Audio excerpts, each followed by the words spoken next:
Hello, नमस्कार दोस्तों। आज हम बात करेंगे टाटा मोटर्स के स्टॉक के बारे में और जानेंगे इसके इम्पोर्टेंट सपोर्ट और टारगेट के बारे में। साथ ही ये वीडियो आपकी एजुकेशन के लिए है, बाय सेल की कोई एडवाइस नहीं है।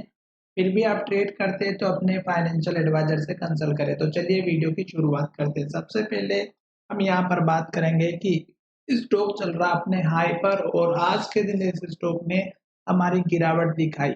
जहाँ से स्टॉक ओपन हुआ उसके बाद से स्टॉक में गिरावट ही रही, क्योंकि मार्केट अच्छा खासा पॉजिटिव और डाउन ट्रेंड दोनों था, पर इस स्टॉक ने गिरावट ही दिखाई।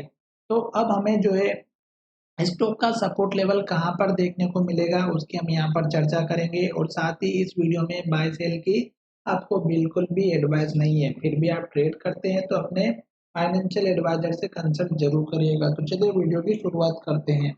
यहाँ पर देखिएगा कि स्टॉक ने हमारा जो पिछली बार का हाई बनाया था वो अगर आप देखेंगे तो स्टॉक ने हमारा वही टेस्ट किया और स्टॉक वहीं से रिटर्न आते हुए नजर आ रहा है। स्टॉक का जो हाई था वो हमारा 950 का था और इससे एक दिन पहले स्टॉक ने 948 रुपये 80 पैसा लगभग 950 का हाई बनाया।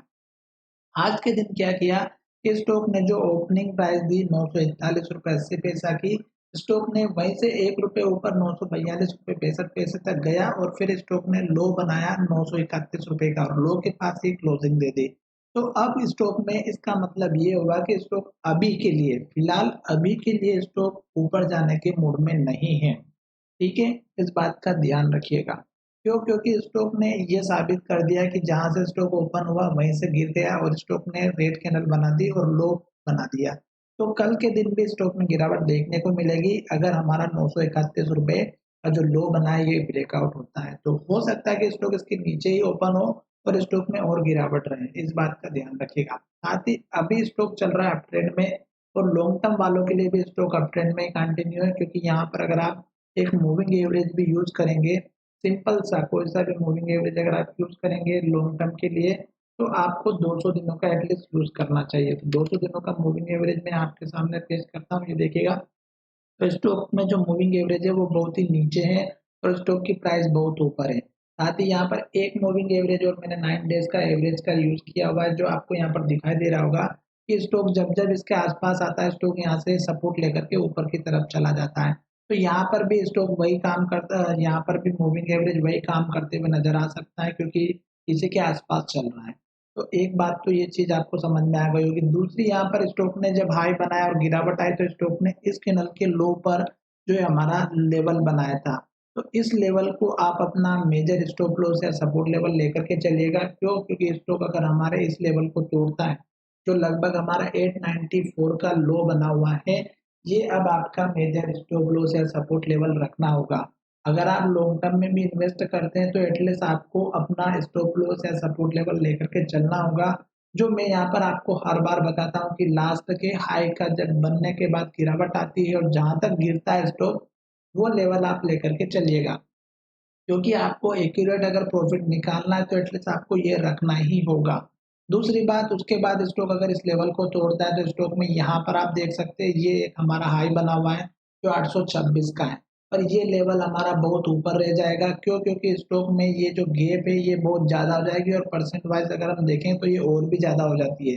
तो स्टॉक में इतना गिरावट नहीं आना चाहिए, और इन केस अगर मार्केट में गिरावट आती है तो फिर ये लेवल डेफिनेटली टूट सकता है, क्योंकि निफ्टी अभी अपने हाई के पास में चल रही है और निफ्टी हो या कोई भी स्टॉक हो जब अपने हाई के पास में होता है तो ब्रेकआउट होता है तो एक बहुत बड़ा जंप मिलता है, और अगर डाउन ट्रेंड में आता है तो गिरावट जरूर आती है, इस बात का ध्यान रखिएगा। तो मैंने सपोर्ट लेवल आपको ये बता दिया, एक सपोर्ट लेवल यहाँ पर बन सकता है, ये जो मैंने आपके सामने बना करके बता दिया। अब स्टॉक सपोर्ट लेकर के अगर कंटिन्यू रखेगा स्टॉक हमारे अप ट्रेंड को, तो क्या करेगा कि इस लो के ऊपर यहाँ कहीं लो बनाएगा, और ये लो अगर आप देखेंगे तो इस कैंडल का हाई और इस कैंडल का हाई ये जो लगभग 920 रुपए के आसपास का कहीं बनना चाहिए, और फिर स्टॉक यहाँ से सपोर्ट लेकर के ऊपर की तरफ जाएगा तो ये लेवल ब्रेकआउट होता हुआ नजर आएगा। फिलहाल इस वीडियो में बाय सेल की कोई एडवाइस नहीं है। फिर भी आप ट्रेड करते हैं तो अपने फाइनेंशियल एडवाइजर से जरूर कंसल्ट करें, और साथ ही अगर आप यहाँ पर पुराने लेवल्स को देखेंगे तो जो स्टॉक हमारा पुराना हाई बनाता है वहां पर स्टॉक ने फिर से हाई बनाया और स्टॉक यहाँ से गिरावट आई। अब ये गिरावट कहाँ तक आई ये आप देख सकते हैं, यहाँ पे जो जहाँ पे लो बना ये हमारा पिछली बार का हाई था। तो इस चीज को आपको थोड़ा सा ध्यान में रखना है।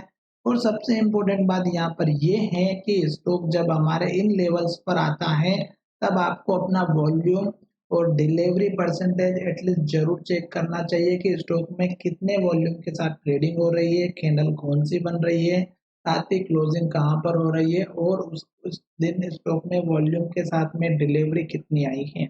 इस बात का ध्यान रखेंगे तो मुझे लगता है कि आप जो है अपना कॉम्बिनेशन बना करके काम करेंगे तो एक अच्छा रिजल्ट देखने को मिलेगा। तो चलिए वीडियो को विराम करते, धन्यवाद, मिलेंगे नए वीडियो में।